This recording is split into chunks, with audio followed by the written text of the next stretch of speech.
Alright, today we're working on Barn Find Betty and our garage is an umbrella. Okay. That's got me out of the sun.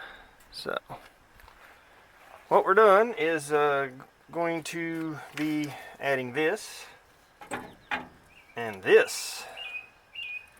Because this thing, I got my tack gauge working now and it idles at about 1500 RPMs. And sputters because the idle circuit is seemingly completely clogged up. So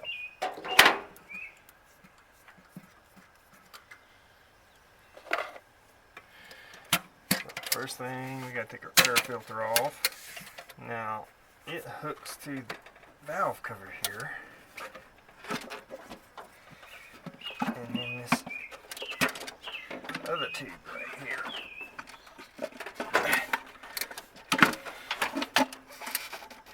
There we go, and that's it. Now originally there would have been a couple of vacuum lines going to it, but they have been eliminated.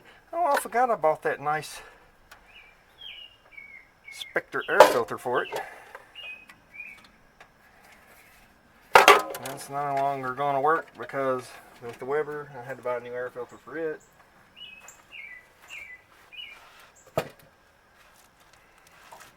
Because the Weber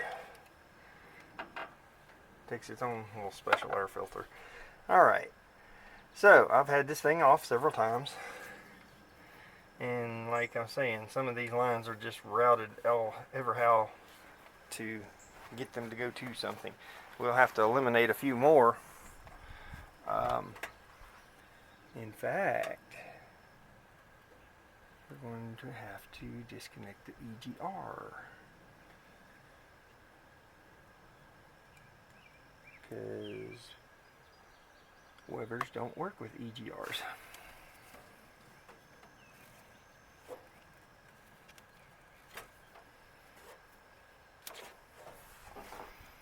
Alright, just those. Just disconnect this one. And take these over here out the way. I don't think. Just connect those two together to loop that system back in itself. Alright, these are like a temperature sensor thing here that has something to do with the carburetor operation, but none of that's going to matter because we're just taking this off and putting the Weber on, and I will, however, need to tap into this wire and make one for the... Oh, well, I can probably just unplug that. Maybe. No, I don't know. Anyway, we'll figure that out later.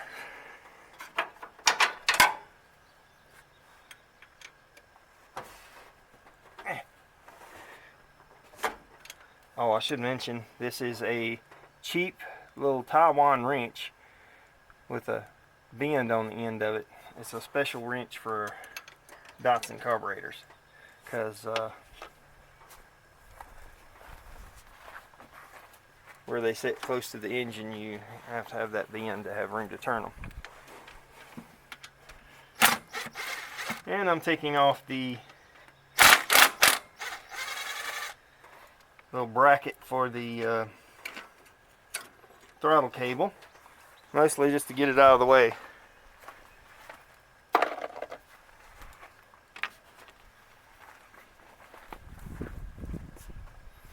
But that also makes it easier to pull your throttle around here and then slip your cable out through the slot.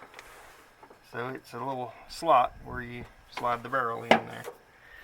Alright, so that's got that disconnected, vacuum line disconnected. We got to get our fuel line disconnected. Okay. My fine antique screwdriver here I found.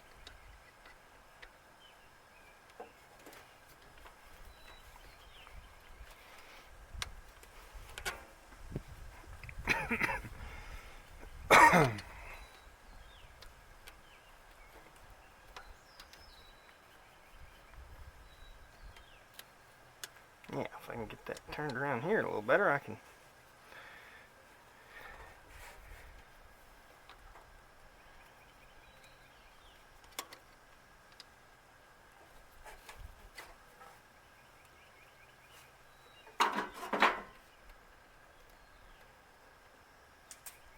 Alright, let's see. Oh, the clamp's going to come apart. Thread it back in a little bit because I don't need to take that one completely apart like that.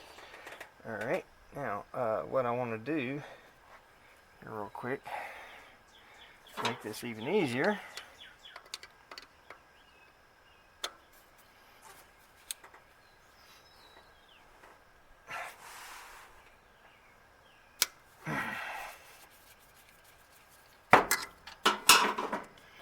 Because the hardest thing is getting to the bolts, and part of that is because of stuff that's in the way. So when you can, take the stuff that's in the way loose, and then you can get to the bolts.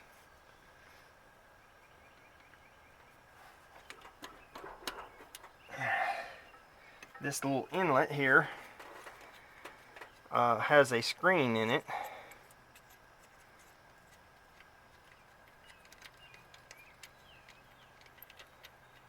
Which we won't be using that back, of course. Main thing is I want to be able to get this fuel line loose right now. Alright, that's going to pull out of the line. I need the line to come off down there. There's that little screen I was talking about, and it actually is kind of dirty, which is interesting because I have a filter, which means that stuff probably came out of the line. Well, let's hope it's all out of its system by now, because like I say, we won't be having this in our new carburetor.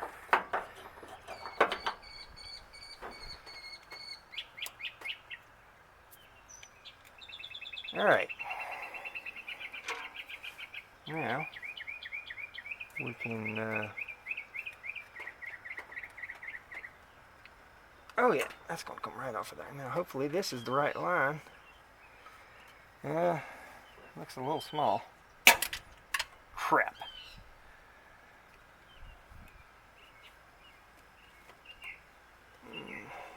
I can maybe get that on there. We'll worry about that when we get to it, I guess. Oh. So now, these two are easy. Two on this side are the ones that are a pain. See, that's where that bent wrench comes in. And getting that fuel line out of the way helps tremendously about actually being able to get over here on it. That helps, like I say, but still ain't easy. Come on, get on there. There we go. You gotta dip it down there and then bring it up here and then bring it around.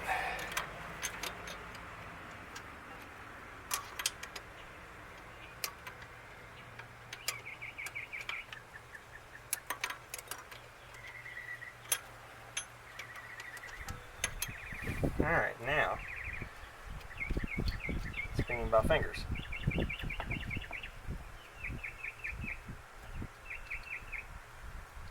Okay, there's that one's loose. Now, you have to actually raise up on the carburetor to be able to get them completely out.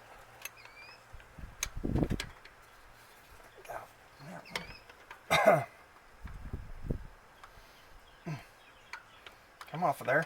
It's a deal. I can't even see that one.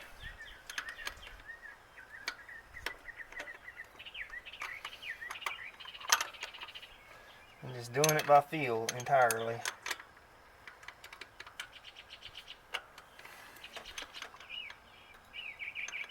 Come on now.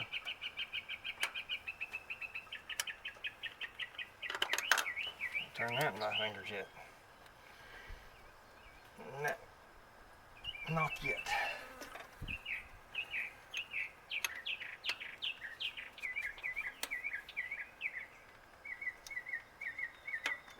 Ah, there we go.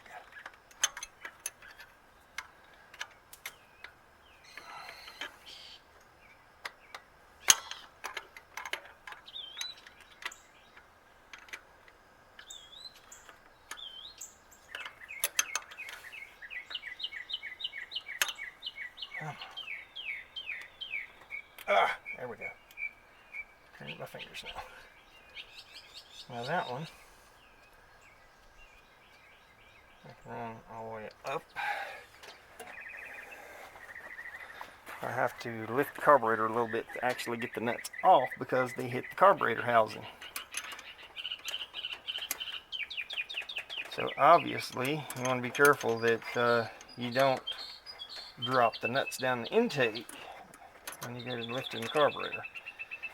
So much care must be taken while doing that. Now this time I got to turn the wrench down the other way to go under the linkages and stuff back here. And that's with the main carburetor linkage bracket out of the way. Alright, that one I'm going to leave down a little bit.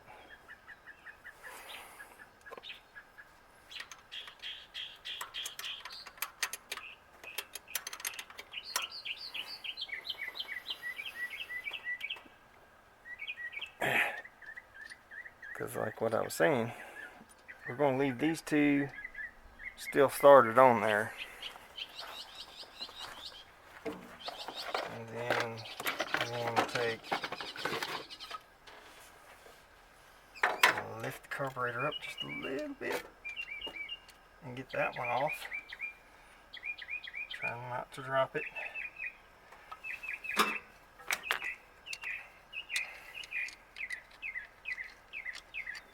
Okay, there's one.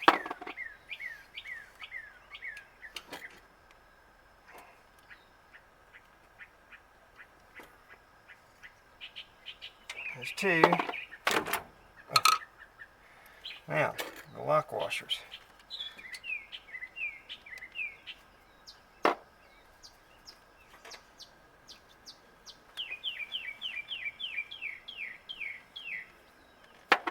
Okay, there's those two.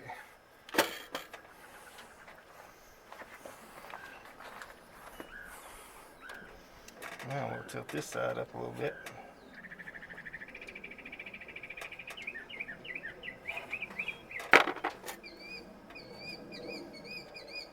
Oh, bird, would you chill out? Oh my God, this bird thinks he's R2-D2 or something. Ah, crap, that one went on the ground.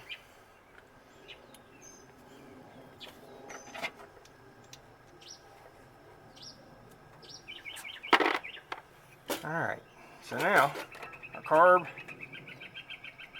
is loose. Now the problem with this carb, this is the original carb. The idle circuit down here is clogged up. So that would be this little tube right here. But the screw that adjusts it is in here, sealed from the factory. Therefore, I can't take this apart to clean it because it's sealed off. So pretty much makes this carb kind of junk. It has been running otherwise, but it just don't idle worth a crap. I'm getting like 18 miles to the gallon at best, and I think it's capable of more than that. So, first thing we want to do is get our Weber carb adapter out. And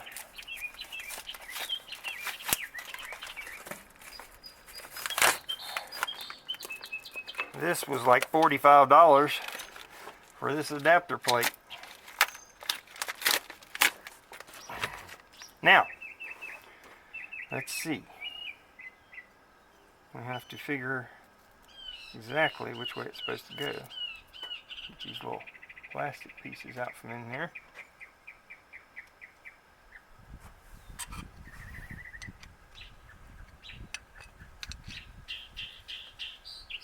Come on.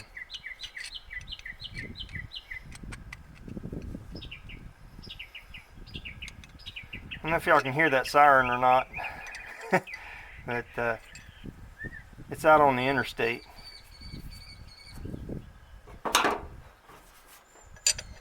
Alright, now this either goes this way or this way. can go either way. I think that way looks more right.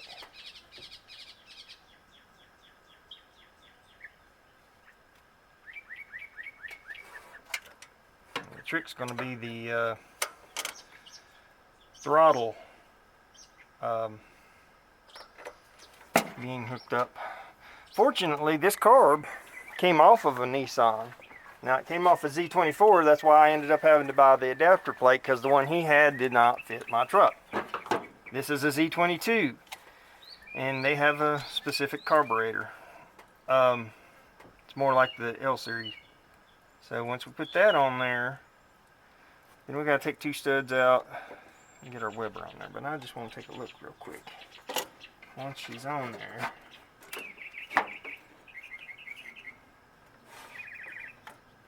we're going to have some issues. Number one is going to be this is going to hit the daggone carburetor. So, alright, let me see. If we turn him around, through the carburetor that way a little bit, now we're going to line up to these 2 studs. So it won't tilt this way like that. But now when we put our little bracket on there, I think we should about clear. I don't know. It's still going to be an issue, possibly. But I think it needs to go that way. Give it as much chance of clearing as possible. Don't set that on your fender, you dummy. Okay. Now, so that means we need these 2 studs, remove these 2, and replace them with the 2 bolts supplied in the kit. And that also means I'm going to have to find some form of Allen wrench to turn that with. Forgot. Take 2 of the nuts that you just took off the carburetor and run them down simultaneously. Now you want to get the top one until it's all the way down on the threads, and then back your bottom one up until they meet. Now you need 2 wrenches to lock them together good. Or in this case, we have a socket. So what we want to do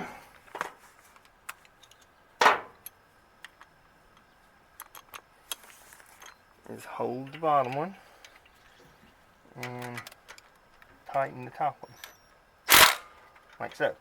Now we take and turn the bottom one, and you'll run that stud right out of there.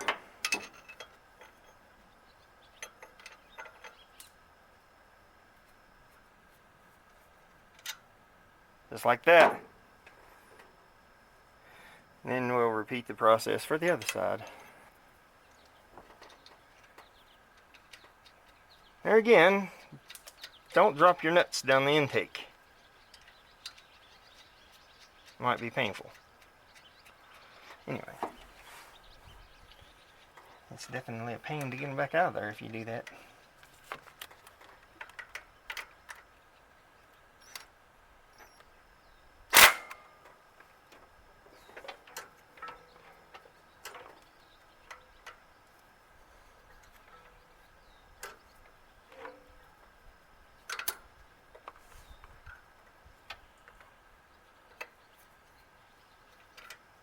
Alright.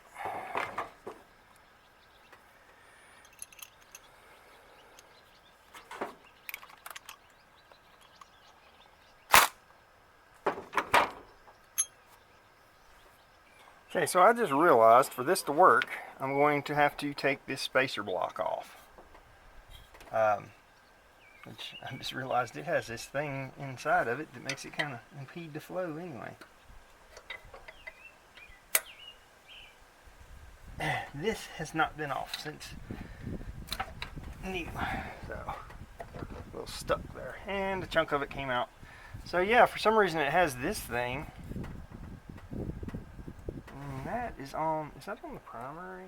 Yeah, it is. Huh.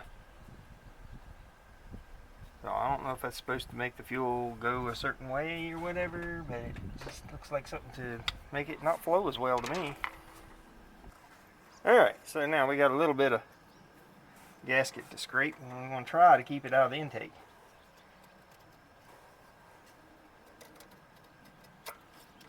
So, like that little piece right there that I just dropped down in there. Luckily this is pretty open down under there, so I could reach in there and grab that. So we want to scrape towards the outside.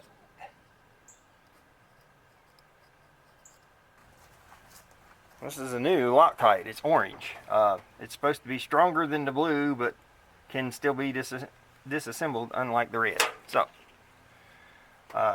whenever doing a adapter plate, I found out this after my first one, you always want to do Loctite, because these bolts, if they work loose, you'll have a vacuum leak, and it'll seem like the carburetor's tight, but the actual plate can be moving around and you can have a vacuum leak down there.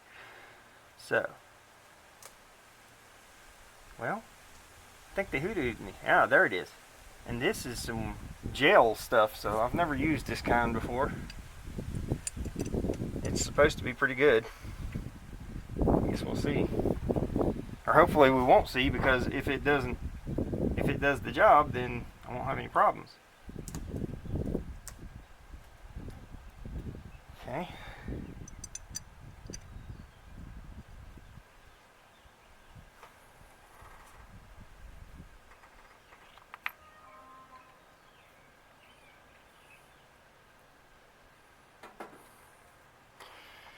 Now, these are a 5mm. Okay,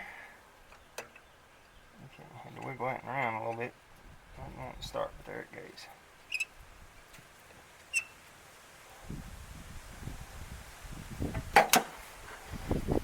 Run the other one down before I tighten that and lock that down good.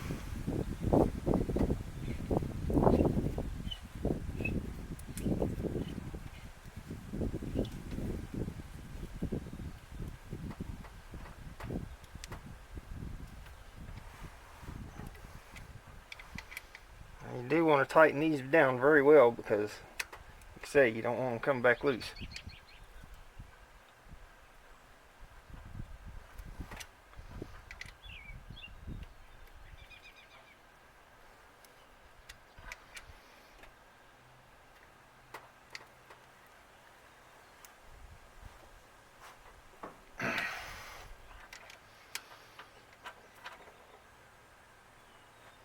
Okay, it's about as tight as I can get them with that thing.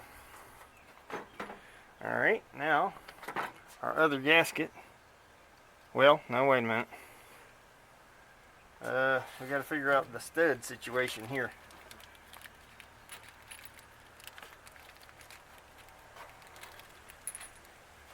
Alright, so those are going to probably run into the old intake. Well, run into the intake. Yes. So they're only going to be able to go so far down. So the issue is we don't want them sticking up where they're going to cause issues with hitting the carburetor, which this carburetor has plenty of room on this side, so actually that probably won't be an issue that'll be a problem. So, but these are the shortest two. Now, I wouldn't think we'll have much problem with this, but we're going to Loctite these as well, just for good measure. And just down here on the bottom. We don't want to get it up on there where we're going to put the nut.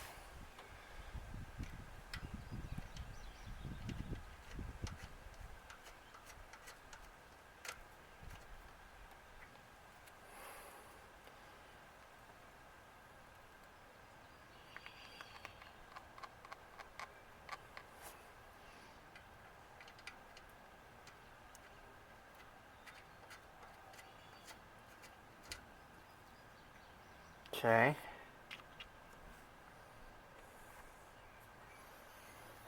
Now them should be the same as the old ones, but there's new ones in the package here, so we'll do the same jam nut thing to tighten those down. Those are a little on the loose side. I like that. Alright.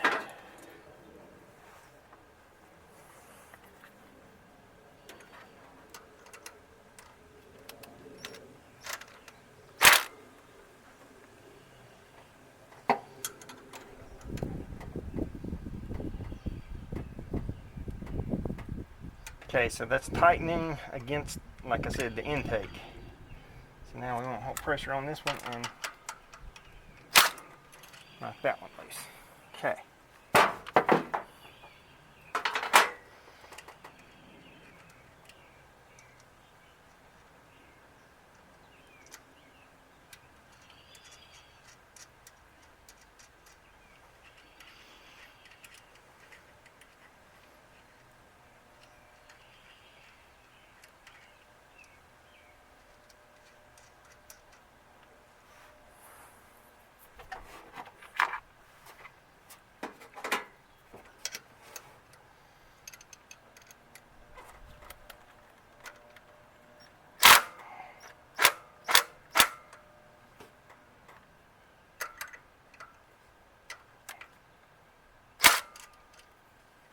All right.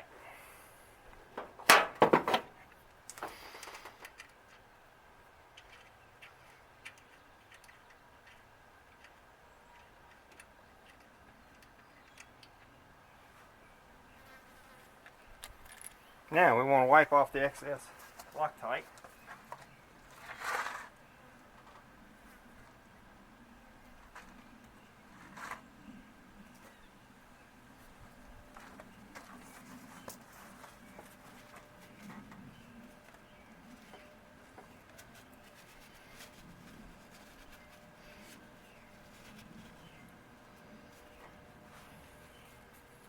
Okay.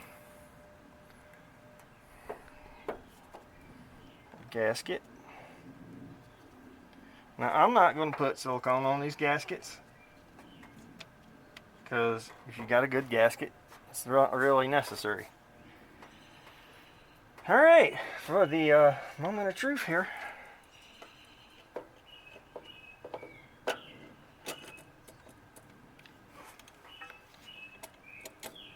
Uh-huh.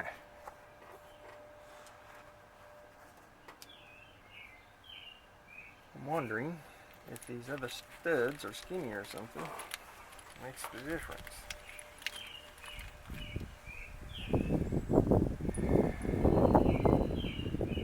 I believe they possibly are, although it's the same size. Oh no, these are not. Okay, there's two smaller nuts. Aha.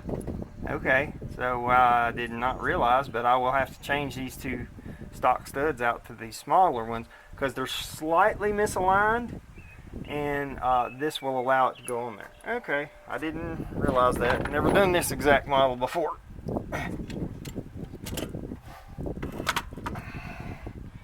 So we'll have to take two of the old nuts to remove these.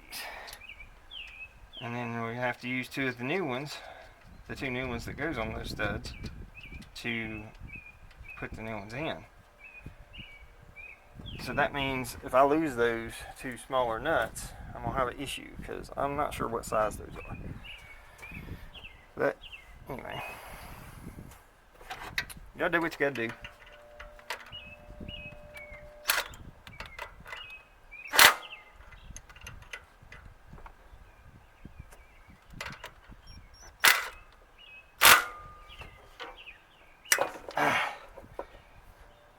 I want to be a little stubborn. Let me pull this vacuum line off out of the way for now. So I can wonder later, why do I have a vacuum leak?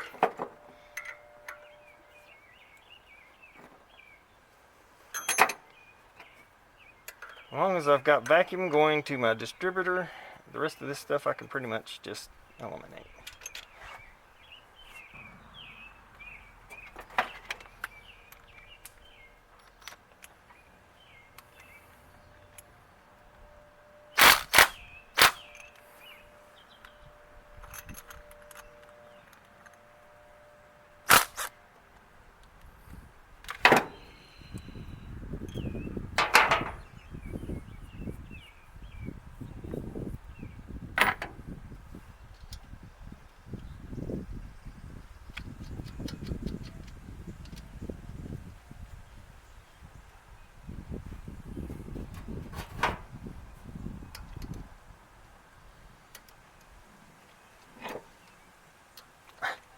Come on, get on there.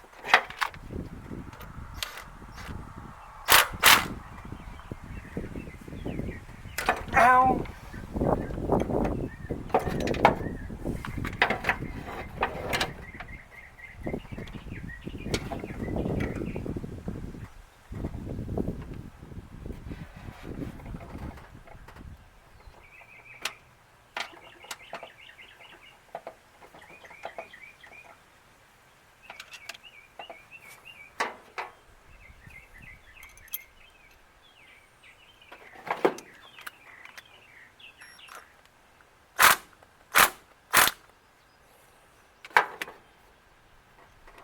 Alright, now I'm going to show y'all real quick the difference in these.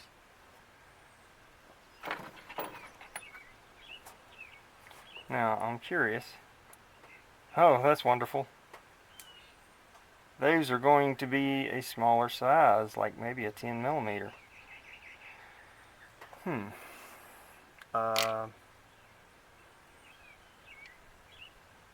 Good news is it's on this side at least.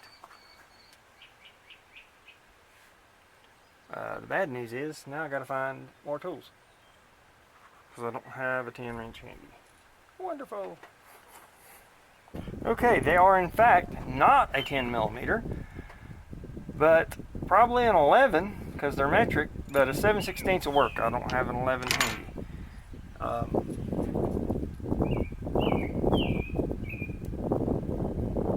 But yeah, so the bottom is of course the same size, but then it's tapered right here, tapered down, and it's threaded smaller there. So now dropping down in here,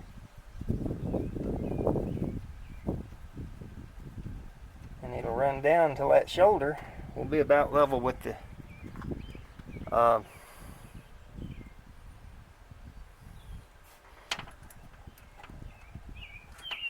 this is going to be great. I just realized I'm going to need another inch. Wait, I got an 11 socket for the other thing, I think. Let's see. No, I don't. Damn it. Alright. Okay, I now have an 11 to go with my 7/16.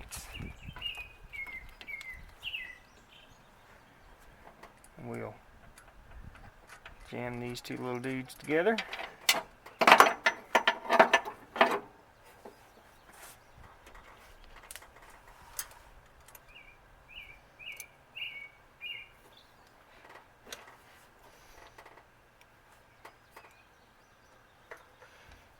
Line that up. Now, that puts that shoulder just below the surface of the plate. So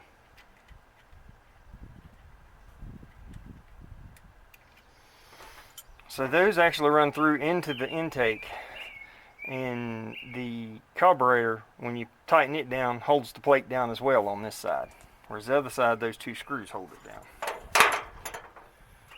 Alright. Where's the other stud? Oh, there it is. Okay. About to panic.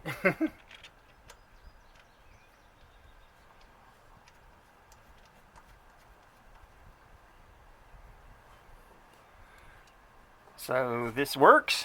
The same thing that sucks is that nut. If you lose one of these, they're going to be difficult to find. Because who carries a daggone 11 millimeter nut?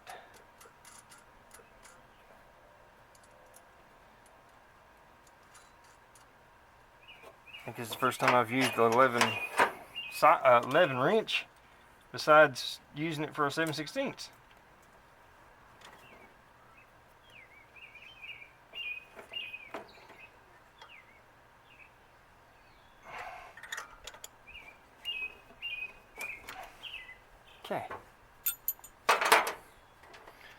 Now we in business.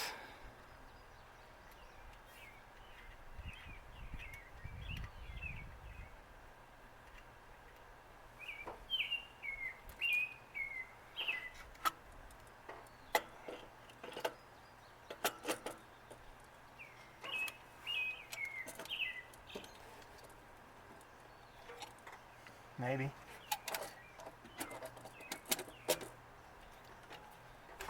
There we go.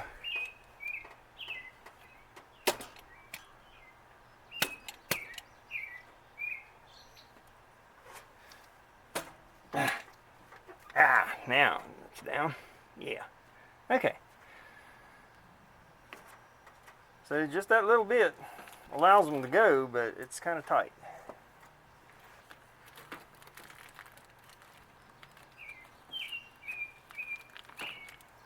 And yes, that's what she said.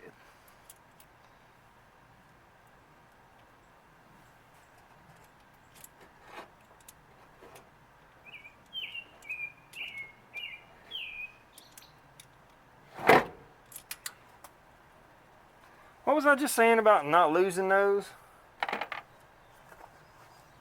Ah, there it is.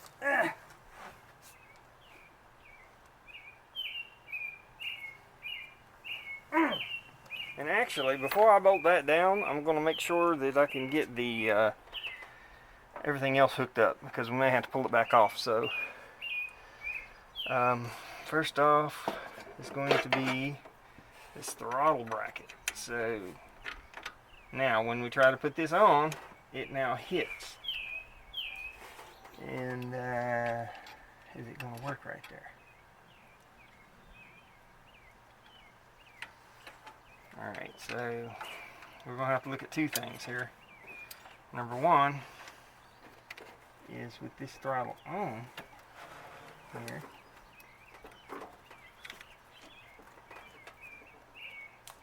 may have to swap that out to the one off the other carburetor. I don't know. It looks like some kind of customized made thing. Now the only way that this is going to work correctly is if I just put it on the bottom bolt and leave it off the top one. Now, that'll work so long as it don't work its way loose, I believe.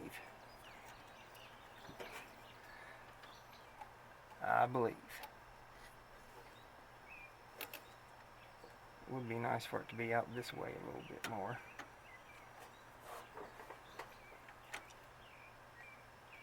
Although there's adjustment there. So yeah, I think that'll work.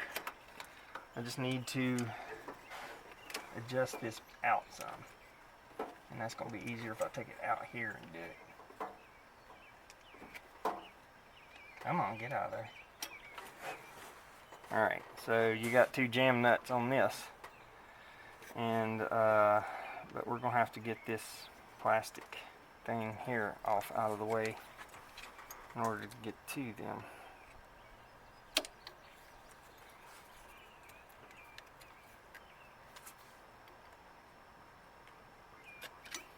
Like that. Now, those are going to be 9/16. Alright, go find a wrench for that.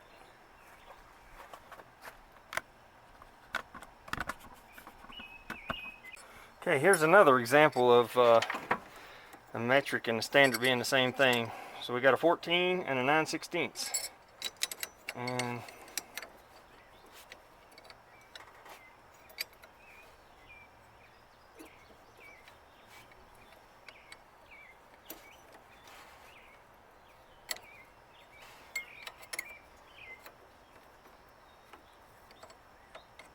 okay, so that wasn't even very tight.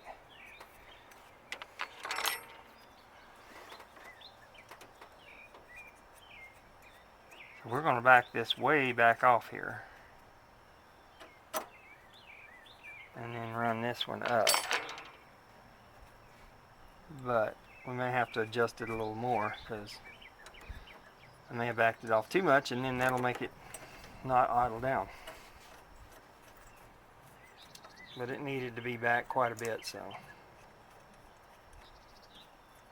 we're going to assume, oh, you can actually slide this in and out on that a little bit. Not sure if I can even still use that little bracket up on top.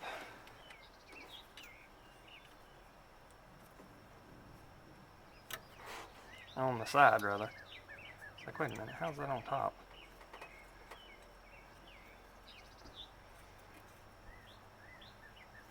Okay.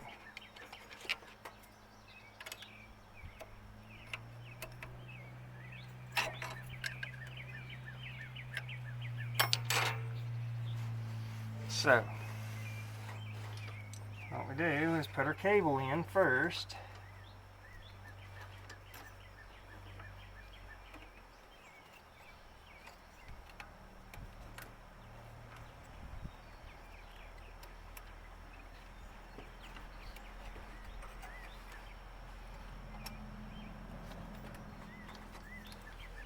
And then we'll bring this around here, put it down the bottom, the other thing on it there, and that should be okay.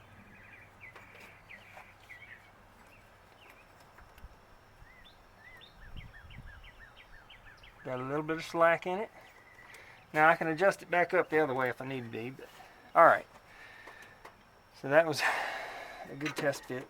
But we're going to pull this back off and let this hang down there until we get our carburetor bolted down.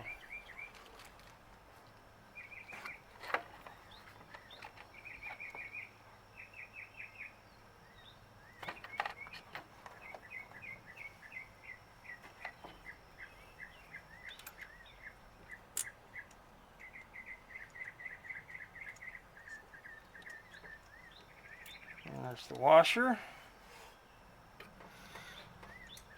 Again, I can't really see this one. I'm just doing it by feel. Okay, there's that one started. Turn it down.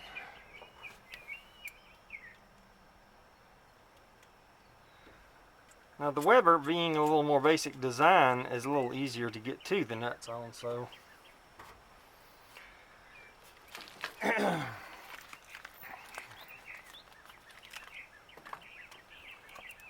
you don't really need the bent wrench with it. On this one anyway.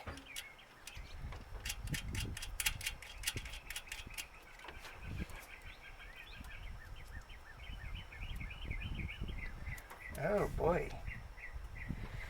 Okay. We're going to have to bend these fuel lines, but I can still use that short one back on it.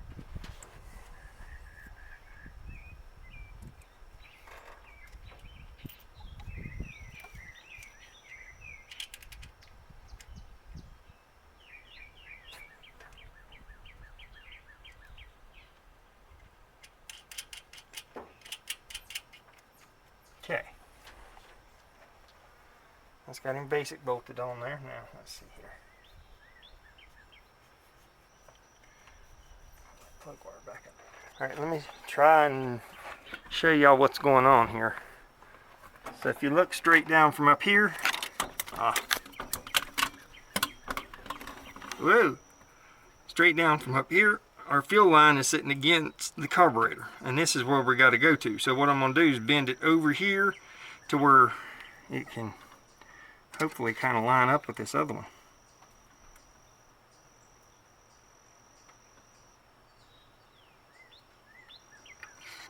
Something like that. Alright. Now,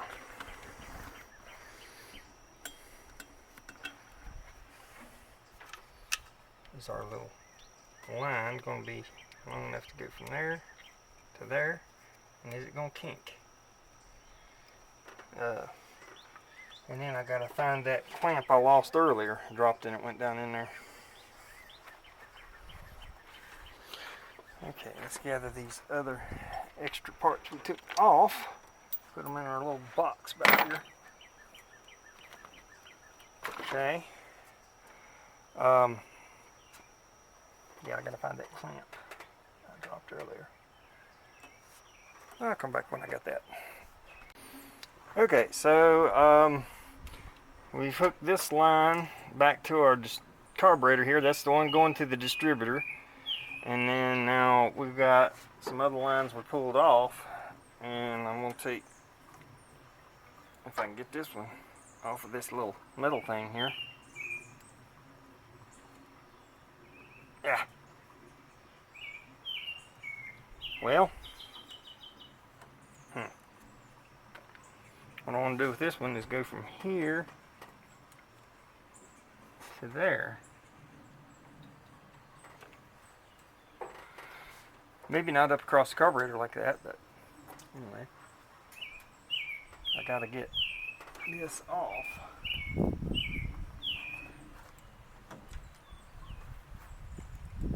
Ooh, vice grip sitting in the hot sun.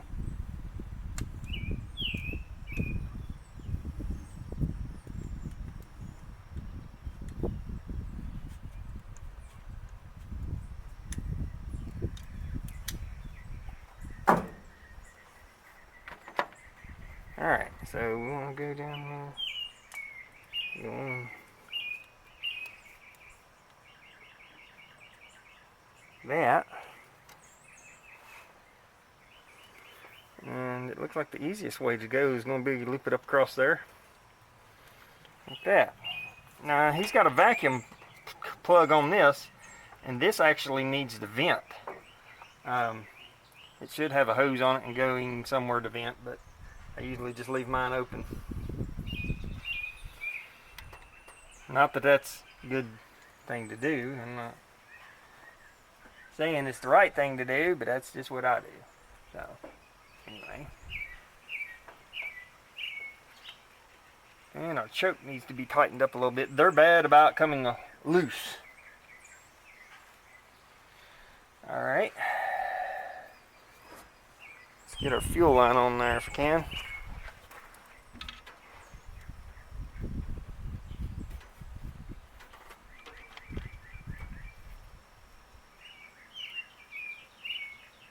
Let's see here.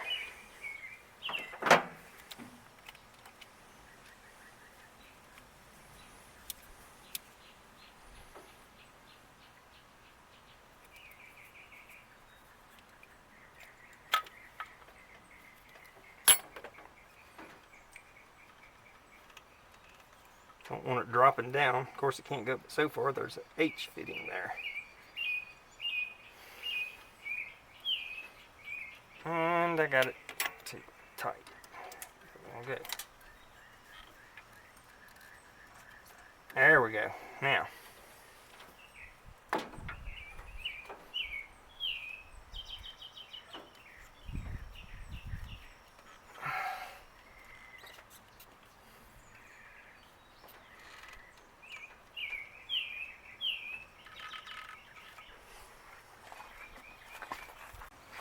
Okay, fresh batteries, now it's time to go again.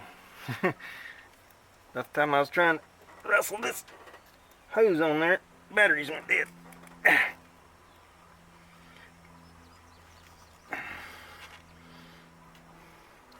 Now if I can get that clamp to work towards the end a little better.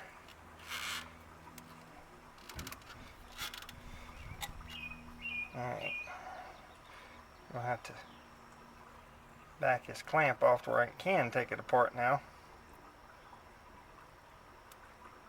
Now on these little factory Nissan clamps, if you go to take them apart, be sure not to lose the little washer.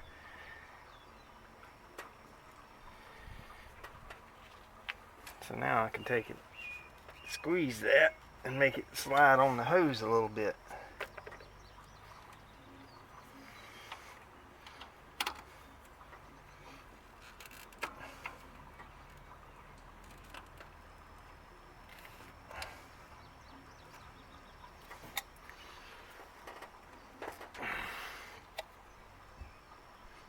Alright, now I'm going to turn it down this way.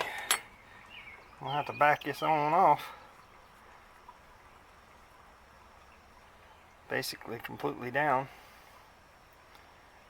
And then start him in there.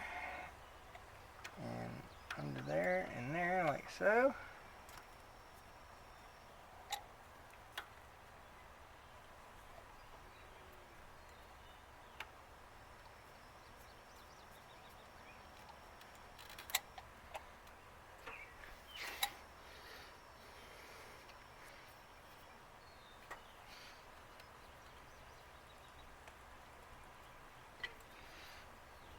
So this is kind of dumb. I got two different clamps, so you got to have two different screwdrivers.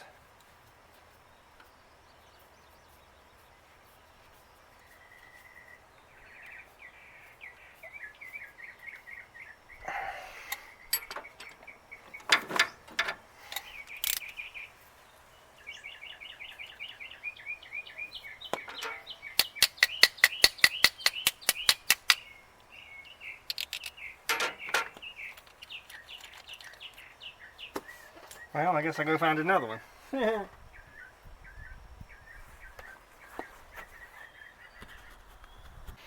Alright, this one is not ratcheting, so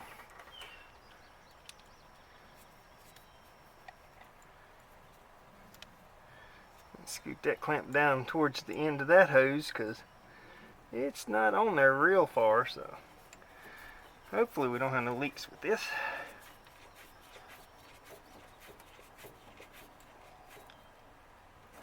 Alright, if so, I'll have to get a new piece of hose because I don't think that one's big enough.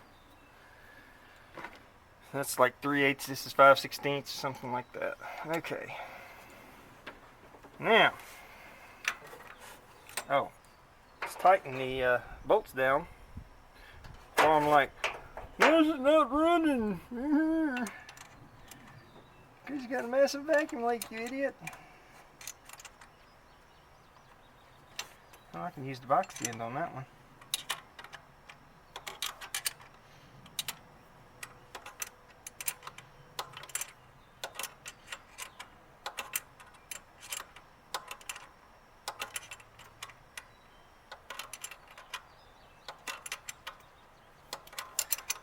So I ended up with, let's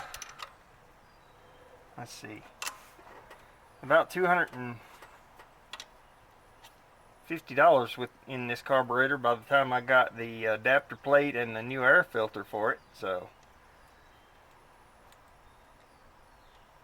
no,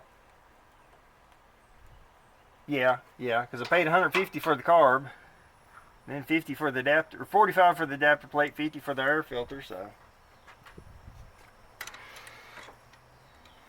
of course the new one's is like $360 now, I think. Maybe close to $400, I don't know. So I saved a little bit, but it would have been alright if the adapter plate that he had would have worked, but it was the wrong one. So unfortunately, I knew that going in.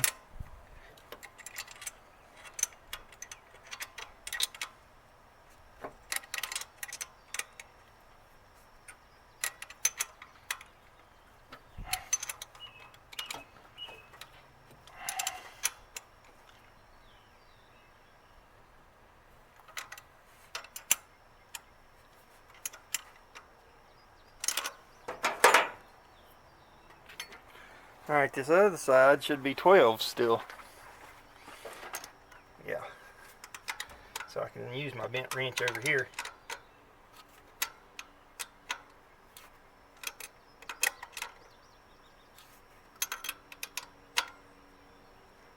I can also get the box end down when I'm doing my final tighten.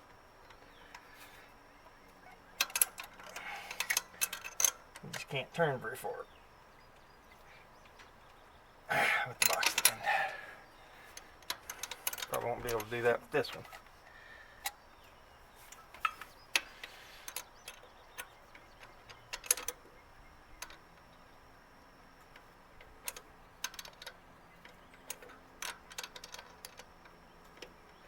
Dude took this off to replace it with a stock carburetor. I was like, why? Well, I'm restoring it. Okay.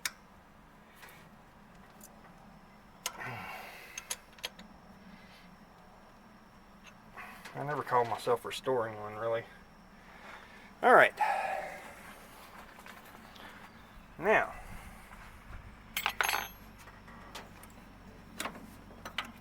this throttle works out okay. Let's see. These vacuum lines can all be removed.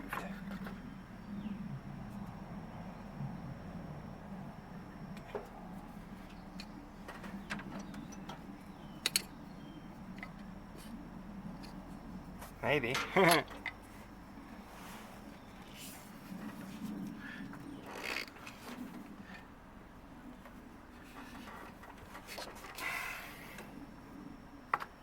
Dang it. Get them with the heated vice grips. There we go.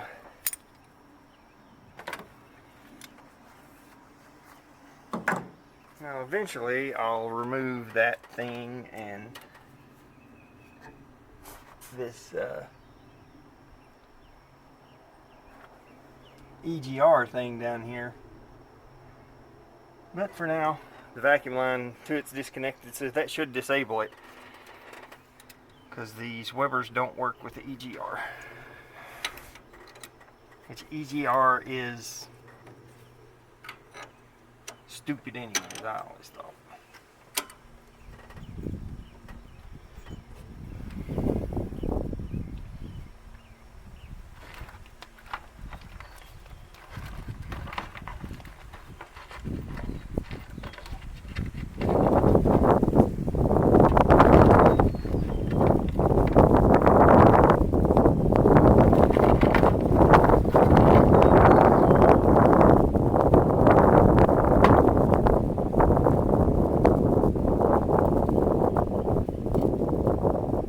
We're only going to have one of these actually holding the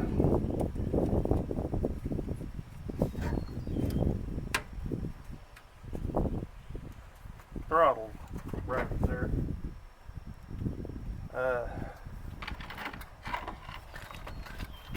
Alright, now what the heck did I do with... Oh, there it is.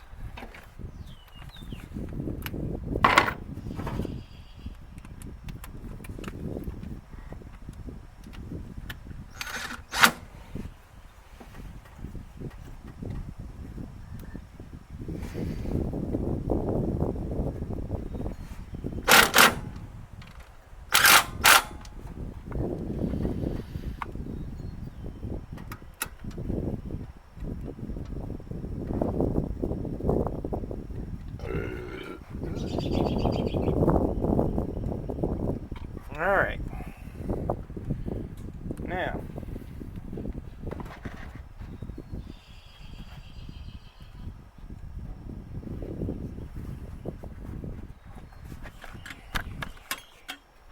I suppose should be about ready to fire up now.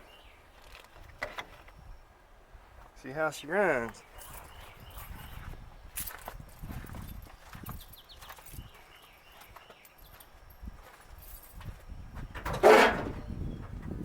Her idle for the first time ever. Better chuck my wheel. Well, hold on, y'all. Okay, here we go.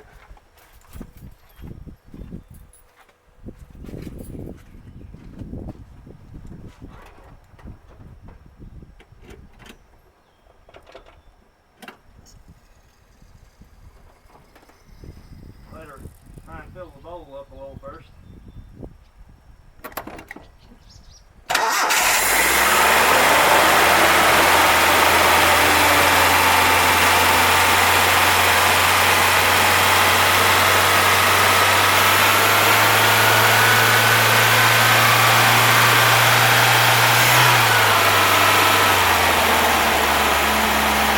I'll have to work on that throttle a little bit.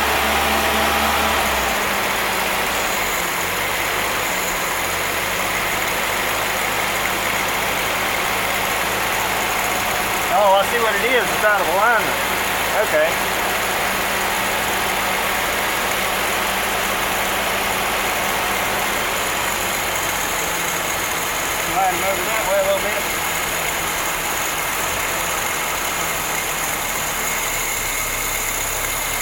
give them just a little bit more.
Coming out right there.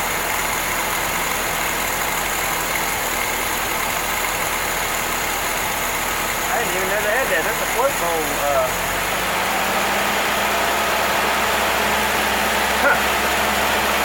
Well, whatever that was, it was causing the issue. Now we're back to idling down.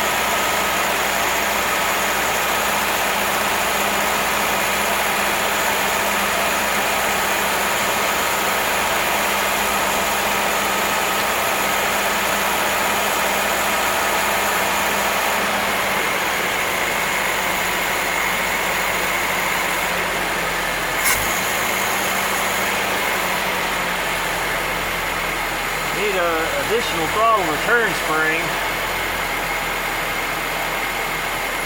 Oh man, that sounds good. It's never ran that smooth.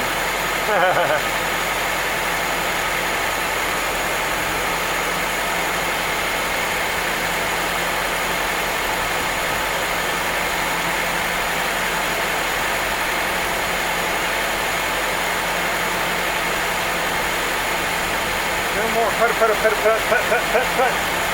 See how many are.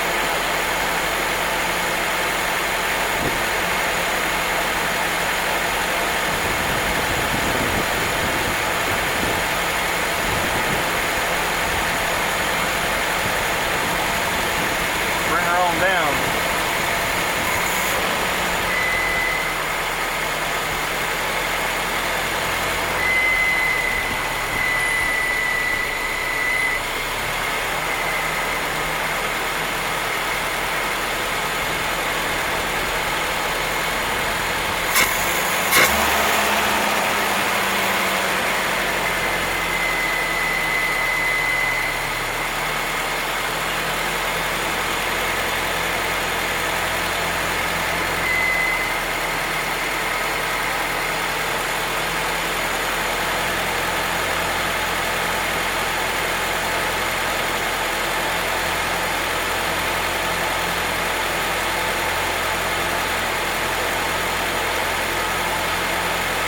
Can't get my RPMs down. I'm still at like 1200, but that's a whole lot smoother. Oh, I ain't even touching that.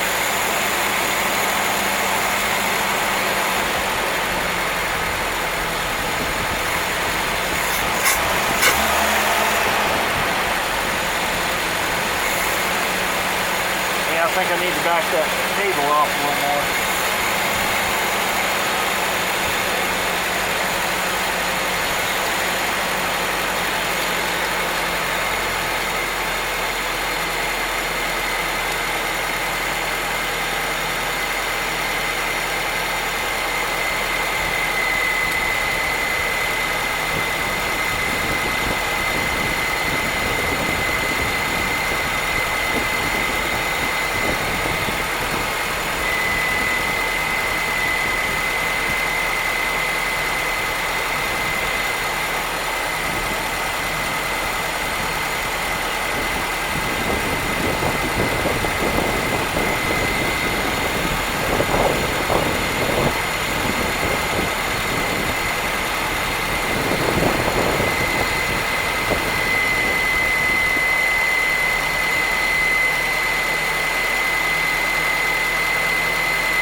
1,000. That's better. I'd like to get her down to about 800.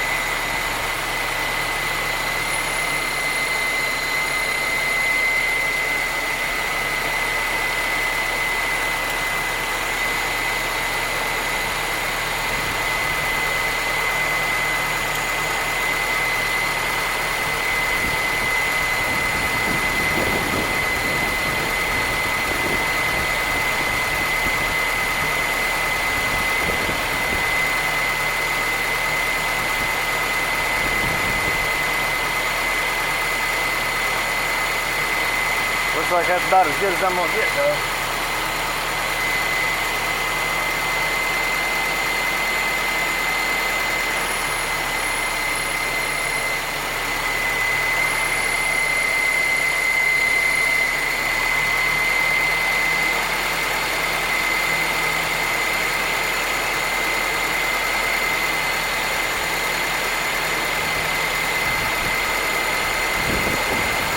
Well, get the air filter on and take her for a test ride.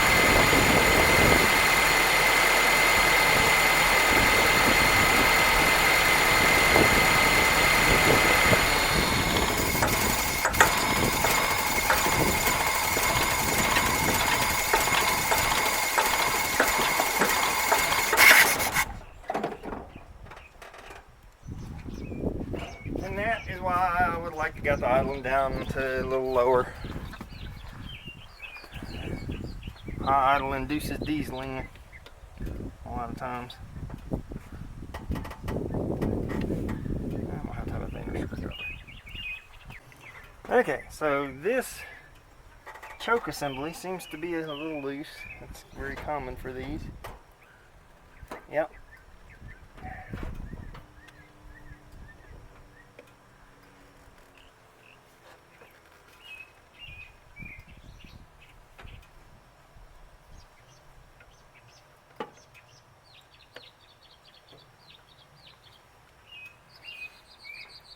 Now currently the choke is not even set to work, and I'm going to leave it that way for now because it's warm weather. It doesn't really even need to choke with an electric fuel pump.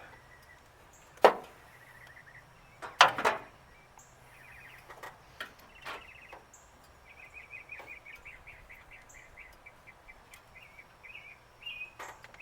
trying to make sure that it's going to be all the way open and see if that's part of my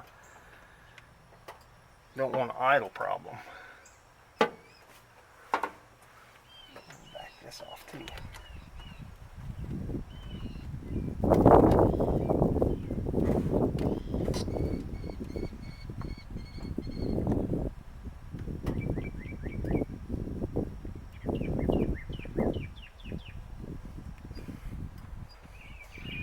See, that's the thing. It's still sitting on the high idle cam, I think. So if I can get this choke loosened up enough to make sure that it's fully open. See, I don't even have the wire hooked to it. And like I say, I ain't even gonna worry about it right now. Oh, okay, let's see, we wanna open. There we go. Yeah. So now, because hell, it fired right up and the choke wasn't on.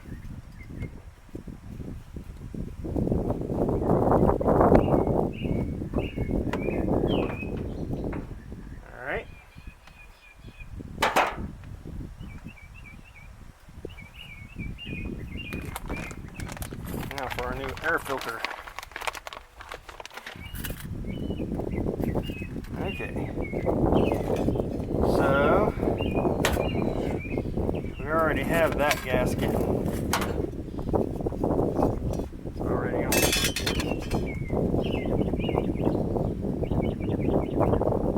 Plug wire wants to be stubborn. There we go. Alright, so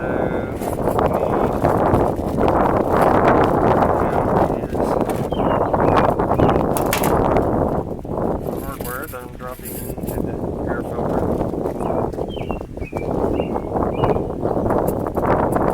Clips will be last.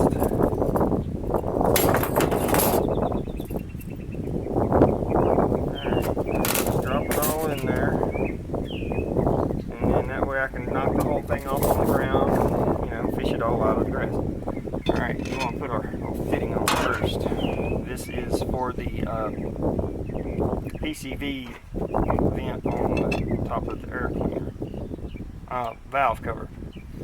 Now I don't have a hose to hook this up right now, so I'll have to get one and put on it ASAP, but currently I don't have one. I may have something over at the garage.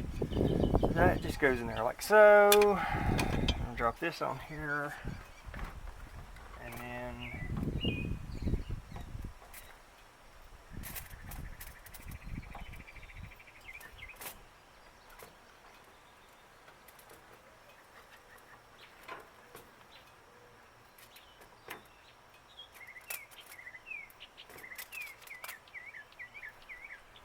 four little bolts, like so.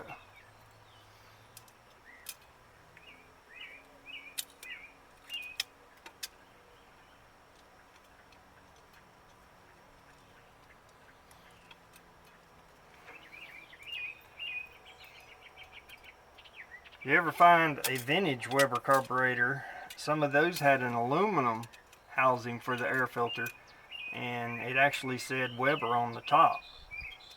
Those are kind of hard to find these days. I'd like to have one, a rough one, for my rat rod.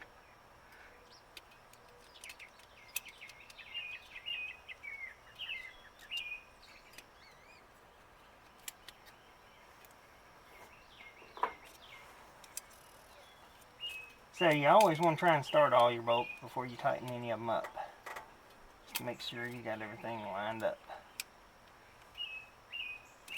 Because it can still wiggle around some until you tighten it down. See, that one doesn't want to start.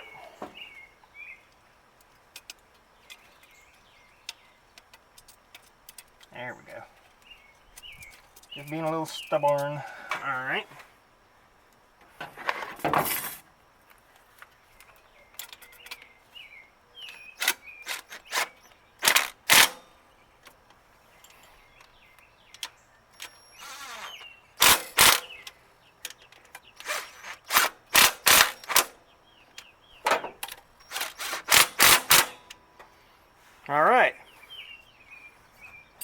Alright, now we just slap our air filter on there. Make sure you get them down around that little fitting. And little trick I do on these clips, see I can't get that one. But you start your top on first and then slide the bottom on. That keeps from scratching your air cleaner lid. We can't get one there, but we can get one here.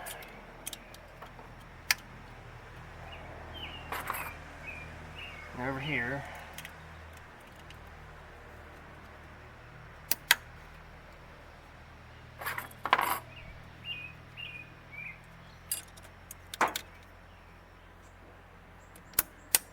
Well, there's two more, but that's got one on each side. That's got it good. I'm going to use the other two to hold my other one that flew off my other truck the other day. Alright. Well, I think she's about ready for a test ride now. So here's our test drive for Barn Find Betty, and we're going to see how well it does with the new carburetor.